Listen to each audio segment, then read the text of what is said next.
Hello and welcome back. This week we'll be taking a more in-depth look at one of the most critical components of a public organization's budget and everything it does really in revenues. Um, Revenues in a local government or any government for that matter work a lot like our personal revenues. We have to manage them closely and make sure that we have enough coming in so that we can do the stuff that we need to in our daily lives. We have to have a balanced budget, so do local governments, state governments, not so much the federal government, but that's for another class.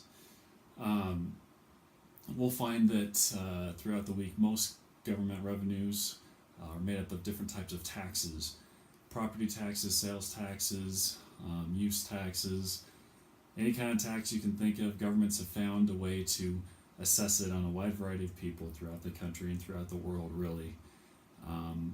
And so we're all pretty familiar with it by this point, I think.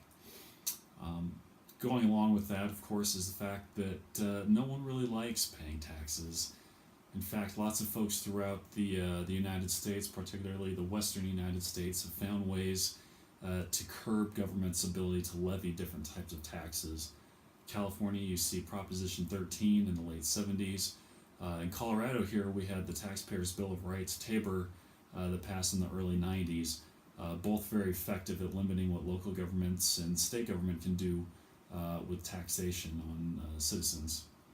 So we're going to look a little bit at those this week. Those are called tax and expenditure limitations. Kind of cool stuff. We'll have some readings on those.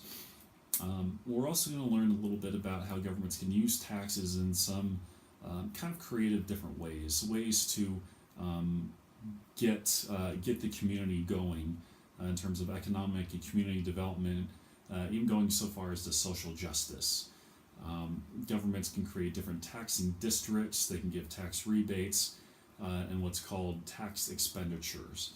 And so we're going to look at how governments use this very important tool of tax expenditures.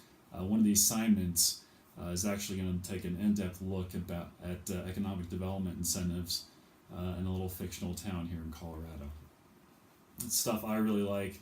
Economic development is very, very important for state and local governments. If you plan on being in that world in the future, it's a critical thing to learn if you want to be in a leadership position someday. So, week 2 is a special week because it is the time when we go through the dreaded spreadsheet exercises. Week 2 is the only week we're going to do that. And it's pretty light stuff. We're not going to have you do real complex formulas or anything like that, so don't worry too much. We're going to do the spreadsheets mostly so you can get familiar with reading tables, reading spreadsheets, and getting a little bit of comfort with tabular data. It's really to help you develop that skill to read through a little bit more complex data sets quickly, as is expected from any public sector manager. Again, we're looking at helping you become the leader that you most likely want to be as you advance through your career. And we're not trying to turn you into accountants or anything like that, but we do want to get you those key skills for management. So we'll do a couple exercises with spreadsheets, a little bit of PowerPoint. You're probably familiar with PowerPoint at this point in time, but we're going to kind of meld the two together as they're both critical pieces.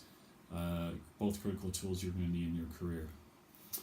Finally, stepping into the scriptural side of things, we're going to look at, continue looking at stewardship, a little more in-depth dive into leadership in tough times.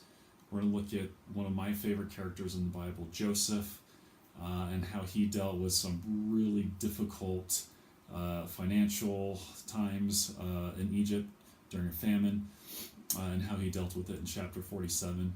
We'll also look at how Jesus viewed taxes appropriately enough, and what Paul has to say, channeling Jesus, when he's talking about the role of government officials in the lives of Christians and others.